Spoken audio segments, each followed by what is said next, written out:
মাননীয় স্পিকার, বাংলার একজন সন্তান হিসেবে সকল যুদ্ধ অপরাধীদের স্বচ্ছ বিচার এটি আমাদের সকলের প্রাণের দাবি।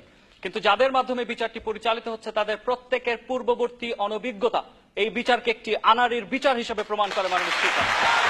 মাননীয় স্পিকার, যে বিষয়টি এই ক্ষেত্রে সবচেয়ে বেশি প্রয়োজনীয় ছিল সেটি হচ্ছে একটি নিরপেক্ষ এবং চূড়ান্ত যুদ্ধ অপরাধীদের তালিকা। মাননীয় স্পিকার, 30 লক্ষ শহীদের হত্যার চার্জ কেবলমাত্র রাজনৈতিক উদ্দেশ্য প্রণোদিত 10 থেকে 15 জনের উপর কাঁধে চাপিয়ে দেওয়ার প্রেক্ষিতে বঙ্গবীর কাদের সিদ্দিকীর ভাষ্য ছিল স্বজনপ্রীতির এই বিচার আর যাই হোক মাননীয় স্পিকার কখনো স্বচ্ছ হতে পারে না। মাননীয় স্পিকার, সরকারি দলের কাছে আমার সরাসরি যেটি প্রশ্ন, তারা যে কোনো একটি উদাহরণে বিশ্বের বুকে দেখিয়ে যাক যেখানে মামলা চলমান রেখে আইন পরিবর্তন করে আপিলের বিধান রাখা হয় কেবলমাত্র নিজেদের স্বার্থ রক্ষা করার জন্য। মাননীয় স্পিকার, ক্রিমিনাল জাস্টিসের যে মূল নীতি বিয়ন্ড রিজনেবল ডাউট, যেটা ফরমার যুগোস্লাভিয়া এবং রুয়ান্ডা ট্রাইব্যুনালের স্ট্যাটিউটে স্পষ্টভাবে উল্লেখ করা হয়েছে, যেই নীতিটির অর্থ হচ্ছে প্রত্যেকটি অপরাধ সন্দেহাতীতভাবে প্রমাণ করতে হবে। এই নীতিটি মাননীয় স্পিকার বাংলাদেশের আইসিটি অ্যাক্ট কিংবা রুলসে একবারের জন্য ব্যবহার করা হয়নি। মাননীয় স্পিকার, এর চেয়ে বড় অস্বচ্ছতা তাদের আর কি প্রয়োজন? মাননীয় স্পিকার, আসামির আত্মপক্ষ সমর্থনের জন্য যে বিষয়টি সবচেয়ে প্রয়োজন সেটা হচ্ছে আইনজীবীর নিয়োগ। বিদেশি আইনজীবী নিয়োগের ক্ষেত্রে মাননীয় স্পিকার আইনের বেড়াজালের ভিতর থেকে বিষয়টাকে ফাঁসিয়ে দেওয়া হয়েছে। মাননীয় স্পিকার, বিশ্বের সবচেয়ে বড় ওয়ার ক্রাইম লয়ার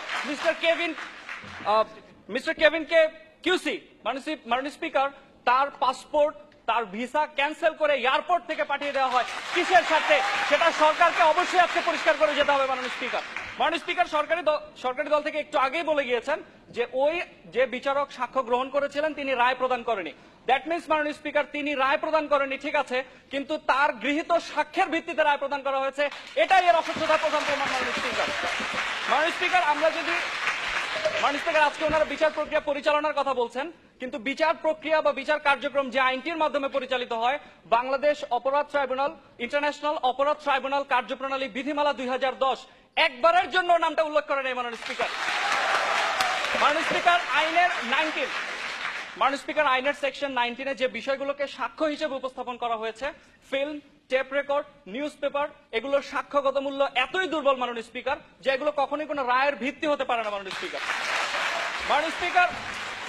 সেকশন 8 এবং সেকশন 11 এর দিকে তাকালে আমরা দেখতে পাই সেখানে বলা হয়েছে সরকার যে কোনো ব্যক্তিকে সাক্ষ্য গ্রহণ করার জন্য প্রেসার দিতে পারে, যদি সাক্ষ্য না দেওয়া হয় 6 মাস পর্যন্ত কারাদণ্ড দিতে পারে। মাননীয় স্পিকার,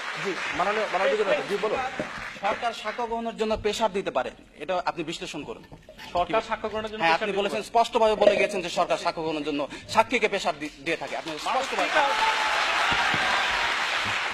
মাননীয় স্পিকার, দি ডেইলি নিউজ স্টার 13 জুলাই 2011 যেখানে প্রকাশ করা হয় সেফ হাউস নামক একটা কেলেঙ্কারির কথা, যেখানে দিনের পর দিন সরকারি সাক্ষীদেরকে রেখে মাননীয় স্পিকার ট্রেনিং দেওয়া হয়েছে। সুতরাং এখান থেকে কি প্রমাণ হয় না মাননীয় স্পিকার কত বড় দুর্নীতির তাদের প্রয়োজন? মাননীয় স্পিকার, এরপরে যে বিষয়টা আসে সেটা হচ্ছে তারা সাক্ষীদের বিষয় বলে গেলেন। মাননীয় স্পিকার, আমরা সাইদির মামলার দিকে যদি তাকাই, স্পষ্ট সেখানে দেখা যাচ্ছে মুক্তিযুদ্ধের যারা সাব কমান্ডার ছিলেন মাননীয় স্পিকার, আমি স্পেসিফিক্যালি কয়েকটা নাম উল্লেখ করতে পারি, সময়ের জন্য এখানে করছি না। মাননীয় স্পিকার, মুক্তিযোদ্ধাদের সাক্ষ্য গ্রহণ করা হয় নাই, যে ধর্ষণের দায়ে তাকে শাস্তি দেওয়া হচ্ছে সেই ধর্ষিত নারী, সেই বীরাঙ্গনা আজ ভারতে রয়েছে, তাকে সাক্ষী হিসেবে ডাকা হয়নি। মাননীয় স্পিকার, এর চেয়ে বড় অস্বচ্ছতার কি প্রয়োজন? মাননীয় স্পিকার, এই ট্রাইব্যুনালের দিকে যদি তাকানো যায় তাহলে দেখা যায় তারা আরেকবার বলে গেছেন সাক্ষীর কথা। মাননীয় স্পিকার, আসামি পক্ষের সাক্ষী যখন আদালতে সাক্ষ্য দিতে যায়, সুখরঞ্জন বাণী মাননীয় স্পিকার কোর্টের প্রাঙ্গণ থেকে কিডন্যাপ করা হয়। মাননীয় স্পিকার, এর চেয়ে বড় অস্বচ্ছতার কি প্রয়োজন? মাননীয় স্পিকার, সরকারি দলের কাছে আমার দ্বিতীয় যে প্রশ্ন সেটি হচ্ছে রুলসের 51 এর এতে মাননীয় স্পিকার 2012 সালে সংশোধন এনে বলে দেওয়া হয়েছে সরকারি সাক্ষীদেরকে যে রায় কি কি প্রশ্ন করতে হবে তা আগে থেকে জানিয়ে দিতে হবে। মাননীয় স্পিকার, এর চেয়ে বড় অস্বচ্ছতা? মাননীয় স্পিকার, আমি কি আরেকটু সময় পেতে 10 সেকেন্ড? মাননীয় স্পিকার, আমি সর্বশেষ যে কথাটা বলবো, ওনারা বলে গেলেন যে এজেন্ডা বাস্তবায়নের কথা। মাননীয় স্পিকার, একটি বিশেষ রাজনৈতিক দলের এজেন্ডায় যখন ভোট গ্রহণের হাতিয়ার হিসেবে একটি বিচারকে ব্যবহার করা হয়, তখন রাজনৈতিক এজেন্ডা বাস্তবায়নের এই বিচার আর যাই হোক কখনো স্বচ্ছ হতে পারে না। মাননীয় স্পিকার, যার প্রেক্ষিতে মাননীয় স্পিকার, বর্তমানে এই বিচারের অস্বচ্ছতার কারণে যে অরাজকতা সৃষ্টি হয়েছে সেটি জনগণের রাইট টু পিসের ভায়োলেশন, এবং যে ক্রাইমটি হচ্ছে ক্রাইম এগেইনস্ট পিস, এবং যার প্রেক্ষিতে অ্যামনেস্টি ইন্টারন্যাশনাল বলছে যে trial of ICTBD it's also a crime against humanity which is tribal by the present tribunal. মাননীয় স্পিকার, যার প্রেক্ষিতে আমি আবেদন জানাচ্ছি আজকের এই প্রস্তাবের জন্য বিবেচনা হয়। ধন্যবাদ মাননীয় স্পিকার।